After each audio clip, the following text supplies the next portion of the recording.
Bangladesh cricket ধ্বংসের পিছনে আসলে কারা, কি তাদের পরিচয়? পঞ্চপাণ্ডবের যুগে যে বাংলাদেশ নিয়ে সবাই আশা করত যে এই দলটি একদিন বিশ্বকাপ জিতবে, আজকে সে দলটি হারের বিশ্ব রেকর্ড গড়ল। আস্তে আস্তে এক এক করে সব তারকাদের দল থেকে ছাঁটাই করলো কোচ হাতুড়ি সিং। প্রথমে মাশরাফি, তারপরে তামিম মুশফিক এবং সর্বশেষ সাইফুদ্দিন। মাহমুদুল্লাহকে বাদ দেওয়ার পরিকল্পনায় ব্যস্ত এই কোচ। খারাপ খেললেই বাদ দিয়ে দেবে মাহমুদুল্লাহকে। হাতুড়ি সিংহ যেন সবকিছুর অধিকারী, যা মন চায় তাই করে। সৌম্য সরকার, যার কোনো হদিস ছিল না, হাতুড়ি কোচ হিসাবে আসার পরেই তাকে আবার জাতীয় দলে নিয়ে আসা হলো। এই হাতুড়ির অধীনেই বাংলাদেশ একের পর এক ম্যাচ হারতেছে, সে হোক জিম্বাবুয়ের সাথে আর ইউএস এর সাথে। হাতুড়ু এত ক্ষমতা কোথায় পেল? কে দিল তাকে এত সাহস? সবাই নান্নুর দল সিলেকশন নিয়ে কথা বলছিল, তাই সবার মুখ বন্ধ করতে প্রধান নির্বাচক হিসাবে বসানো হয়েছে লিপুকে। কিন্তু লিপুকে ব্যবহার করা হচ্ছে ননির পুতুলের মতো। নান্নু আগে যাদেরকে সিলেক্ট করেছিল, লিপুও তাই করছে। আসলে ক্রিকেটারদের সিলেক্ট নির্বাচক লিপু করে না, করে অদৃশ্য একজন, যার ক্ষমতা অদৃশ্যভাবে বাংলাদেশ ক্রিকেট বোর্ডের উপর,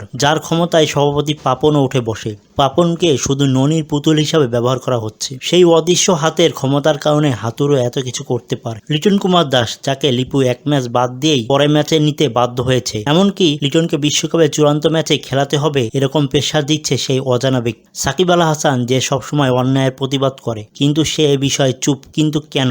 সাকিব সব জানে বুঝে কিন্তু চুপ থাকে। কিন্তু কি কারণে? কিসের এত ভয়? খুব জানতে ইচ্ছে করে। এত হতাশার মাঝেও মনে আশা জাগে বাংলাদেশ ভালো খেলবে, সব বাধা অতিক্রম করবে বাংলার দামাল ছেলেরা। ভালো খেলুক বাংলাদেশ, এই আশাই করি। সব খারাপ শক্তিকে পিছনে ফেলে এগিয়ে যাক বাংলাদেশের ক্রিকেট।